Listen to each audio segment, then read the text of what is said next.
የምስራቅ አፍሪካና የኢትዮጵያ ፖለቲካ የማዕበል ስበት የኢትዮጵያ ውስጣዊ ፖለቲካዊ መዋዠቅና የምስራቅ አፍሪካ የደህንነት ሚዛን በዛሬው ትንታኔው ዝግጅታችን የምስራቅ አፍሪካና የኢትዮጵያን ፖለቲካ ልናስዳስሳችሁ ወደናል። አብራችሁን ቆዩ። በዲፕሎማሲው ዓለም አንዲት አንጋፋ ሀገር ስታስነጥስ ቀጠናው ጉንፋን ይይዘዋል የሚል የታወቀ አባባል አለ። ከ120ና 130 ሚሊዮን በላይ ህዝብ፣ ስትራቴጂካዊ መልክዓ ምድርና አንጋፋ የዲፕሎማሲ ታሪክ ያላት ኢትዮጵያም በቀንዱ አፍሪካ የፖለቲካ ስበት ማዕከል ናት ማለት ይቻላል።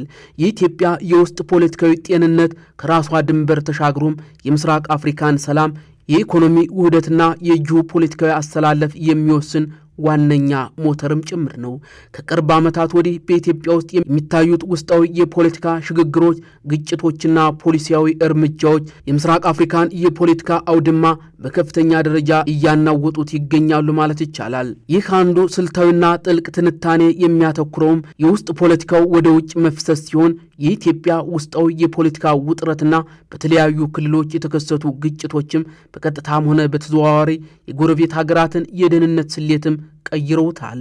የድንበር አካባቢ የጸጥታ መላላት፣ የስደተኞች ፍልሰትና የህገ ወጥ የጦር መሳሪያ ዝውውር በቀጠናው ሀገራት ላይ ጫና ፈጥሯል ማለት ይቻላል።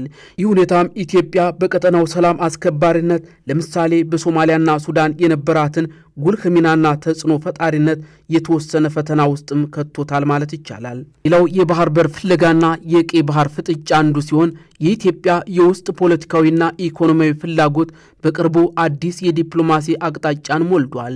ይህም የባህር በር የማግኘት ጥያቄ ነው። ይህ ጥያቄ መነሳት ከጀመረ ዓመት አስቆጥሯል። ከዓመት በፊት ከሶማሌላንድ ጋር የተፈረመው የመግባቢያ ሰነድም የኢትዮጵያን ብሔራዊ ጥቅም የማስፋት ስትራቴጂ አካል ቢሆንም በቀጠናው ላይ የፈጠረው ማዕበል ግን ቀላል የሚባል አይደለም።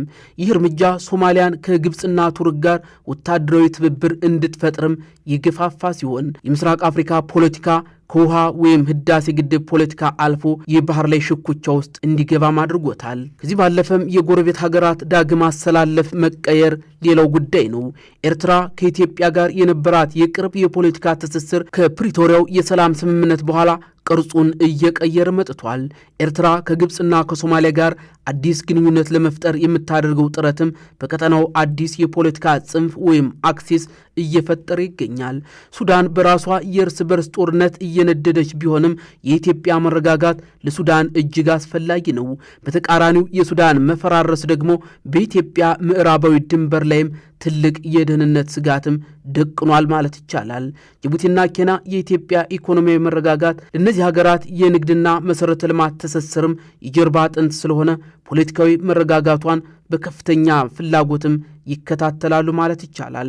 የጅቡቲ ወደብ ገቢ በቀጥታ ከኢትዮጵያ የውስጥ ሁኔታ ጋር የተቆራኘ ጭምር ነው። ተቃራኒ እይታዎችን ስንመለከት በምስራቅ አፍሪካ ፖለቲካ ውስጥም የኢትዮጵያን ወቅታዊ ሁኔታ በተመለከተ ሁለት ጎልተው የሚወጡ ዓለም አቀፍና ቀጠናዊ እይታዎችም አሉ ማለት ይቻላል። በተለይም የማዕከል ምሰሶ የሚባለው አሜሪካን፣ የአውሮፓ ህብረትንና የአፍሪካ ህብረትን ጨምሮ አብዛኛው የዓለም አቀፍ ማህበረሰብ የኢትዮጵያ አንድነትና ጠንካራ ማዕከላዊ መንግስት መኖር ለምስራቅ አፍሪካ ሰላም ቅድመ ሁኔታ ነው ብሎም ያምናል። የኢትዮጵያ መዳከም አክራሪነትን እንደ አልሸባብ ያሉ እንደሚያስፋፋና ቀይ ባህርንም ወንበዴዎች አሳልፎ እንደሚሰጥም በጽኑ ይታመናል። ሌላው ጎልተው ከሚወጡ ዓለም አቀፍና ቀጠናዊ እይታዎች መካከል የተገዳዳሪነት ወይም የመቀልበስ ሁኔታ ሲሆን በሌላ በኩል ኢትዮጵያ በቀጠናው ያላት የህዝብ ብዛትና የውሃ ሀብት ተጽዕኖ ስጋት የሚፈጥርባቸው በተለይም እንደ ግብፅ ላሉ ሀገራት ማለት ነው የኢትዮጵያን የውስጥ የፖለቲካ ክፍፍልና አለመረጋጋት የሀገሪቱን ቀጠናዊ ጉልበት ለመቀነስም እንደ መልካም አጋጣሚ ሊጠቀሙበት ይሞክራሉ። ይህም የኢትዮጵያን ትኩረት ወደ ውስጥ በማስቀረት በውጭ ጉዳይ ፖሊሲ ላይ እንዳትበረታታ የማድረግ ስልትም ነው። በማጠቃለያና ወደፊት የሚጠበቁ ሁኔታዎችን ስንዳስስም የኢትዮጵያ ፖለቲካ የምስራቅ አፍሪካ ፖለቲካ ነው ቢባል ማጋነን አይሆንም።